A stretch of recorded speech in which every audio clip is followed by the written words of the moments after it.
Welcome to day 3, everybody. You have survived multiple deck profiles and traversed many lands, and you've arrived at your next checkpoint on this 12 days of special scenery. We have, yet again, another opportunity for 50 more in credit from our friends at TierZero Games. Leave a comment down below to get entered in. Tis the hot summer fury outside, and, we have many a deck profile to still keep on coming. So once again, thanks to TierZero Games. You guys should definitely check them out. And we're just going to keep rolling out the fantastic prizes on this, the 12 days of deck profiles of July. Let's dig on into this, shall we?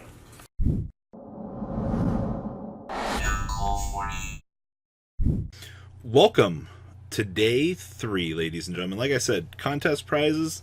Yesterday's contest winner also going to be down below, down there. You guys will get the chance to enter in and get today's star credit. So the first thing I want to say about this deck, this was very, very conditional, all right?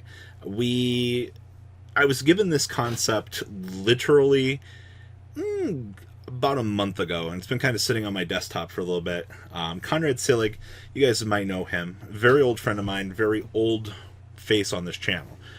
We actually haven't seen Conrad in a little while. He still goes to locals and things like that. But he sent this in and said, Robbie, I've done it. I've broken Mystic Mine. I'm like, Conrad, what are you doing? He's like, well, this is a fun little deck I put together to kind of mess with people. I'm like, oh no, we're actually doing this. So the premise of the deck is very simple.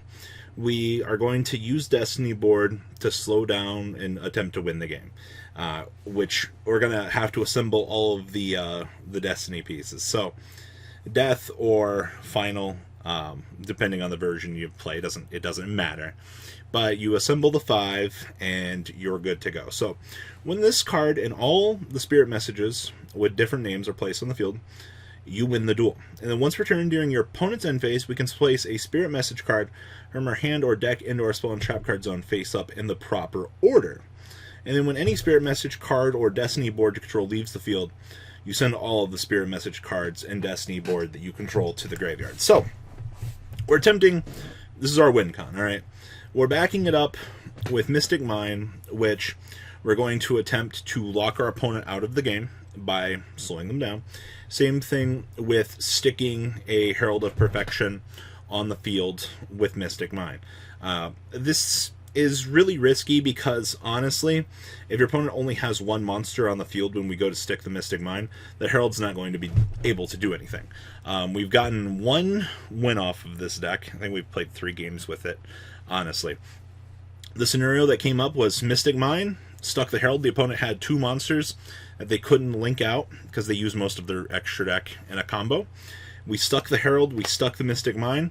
Full negation, you resolve your Destiny board pieces, you win the game. As simple as that. Super easy. You run into a couple of issues along the way, like consistency and things like that. We also were finding that we wanted additional copies of Metaverse. There was consideration to up the deck to 41 because we wanted to see the extra copy of Metaverse. We were also considering more copies of Extravagance. I don't know. We initially, just looking at this though, I see why we stuck it at the hard 40. Drawing these really sucks. Also, if you dump these in the graveyard, you're kind of stuck with them there. You can't really do anything to progress your game state to get them back. So that's something that you have to understand. Terms of hard bricks, yeah, they can happen. And it's unfortunate. I mean, they didn't make the spirit board meant to be easy. They made dark occultism and things like that to make the spirit board all the better. But once again, we're using these cards in combination with each other to slow down the opponent while hiding behind Mystic Mine. Now, Mystic Mine isn't as good as it was when it first came out. Players have learned to play around it. For an easy deck that you can just walk onto Dueling Book and troll some people with, yeah, this is probably the deck for you. Honestly, talk about free wins. Yeah, you've just got to stick your spirit messages in a row. It is very important, and I stress this enough. If you get your spirit messages out of order, you're going to cry yourself to sleep. Because, it has to be proper. You'd be surprised how many people just set the D and just not care. But you need to fundamentally think ahead for this. So, fun little conceptual deck to mess around with. So, kind of go into the deck profile here, talk about a few of the card choices and things like that. So, we are maximizing on triple copies of Herald of Greenlight. Opponent activates spell effect, quick effect. Send this card and one other fairy monster from your hand to the graveyard. Negate that activation and destroy it. Twin Twisters, Sekka's Light.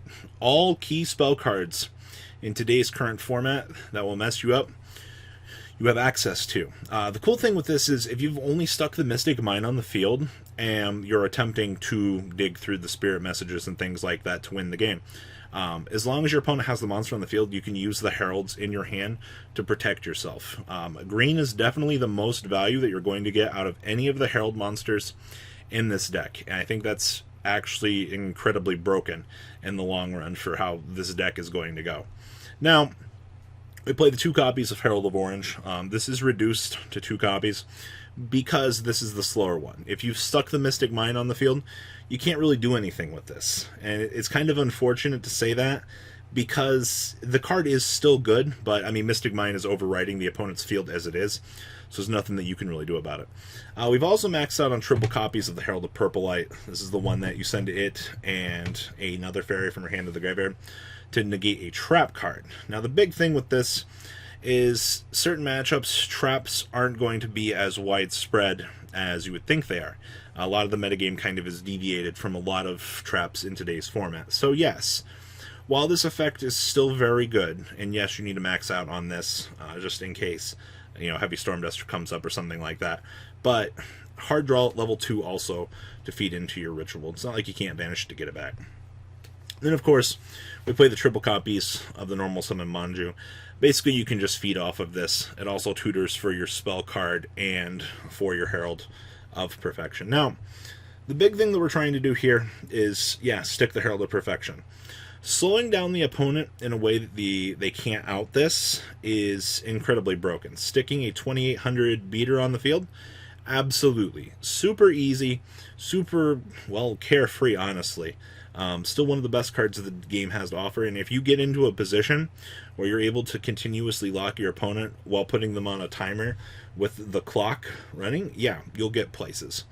Now, of course, the triple Herald, or Dawn of the Herald, best thing with this is you can, if you feed off of a ritual, you kill one of these guys, you banish this, recur it back to your hand because you get one of your targets back. Value town, honestly. Now, we do play a 2-2 split between the things that activate Mystic Mine. The 2 Demise of the Land, if your opponent special spell summons, you go ahead and activate a field spell from your deck. Bada bing, bada boom, we stick our most broken card on the field. Mystic Mine. Now, like I said, Mine's value isn't as great as it used to be. I'll be straight honest with you.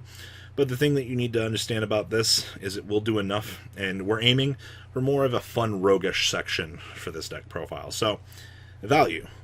Now, we do play the 2 copy of Extravagance. Like I said, I am leaning more towards upping the deck to a higher count to incorporate more copies of this. I think the card is excellent in what it does. You care about your extra deck to a degree, but, I mean, is it really like that, though? Do you really care? Now, of course, we do play the 4 letters in the 3 copies of Destiny board itself. You do basically have to... You unfortunately have to max on copies of this because you need to see this. Once you've got it, you're like, oh, okay, we're good to go. I don't really care. Then we play the 2 copies of Jar of Avarice. Select 5 cards in our graveyard except for Jar of Avarice. Shuffle those 5 cards in the deck and draw a card. If you hard draw your piece, one of these, it gets discarded off a Herald. We'll just shuffle it back with Jar of Avarice. Pretty interesting tech choice for this deck. Objectively, not amazing, but it does get recursion back. It does allow us recyclability on these, and will further allow us to continue to play the game. And then we have the other copy of the Activate Mystic Mine from the deck. Generally speaking, we did want 3 of this. It did come up because of Trap Trick, but I don't know. I think I'm indifferent. You've got your options. And then we have the 2 copies of Ojama Trio. Sticking 3 monsters on the opponent's field under Mystic Mine, yeah, they can link out, but it forces them to have a monster on the field and does offset things. Then, of course, the triple copies of Trap Trick. Access to any of these sticking on the field, watch your opponent squirm. Then, of course, the extra deck is of your own volition. This is just what we've got going on here, because this is what Conrad built for us. So, overall, this is a very WTF deck. It is very exciting to play. It's very grindy. You've got a lot of really weird interactions that kind of come up. But I will say, definitely one of the more interesting decks I've gotten the chance to play. So what do you guys think? Like I said, leave your comment down below, get entered into the contest. Tell me what you guys think about the deck. And I'll catch you guys on the flip side. Peace out. The ride never, well, truly ends. Thank you, patrons. Without you guys, I don't know what I'd be wearing in these videos. I might be a Truffle Shuffle incident all over again. Guys, please also check out VanCole40 for some awesome Vanguard content. Some other interesting stuff you might find up here on the left or in the description as well. Thanks for watching.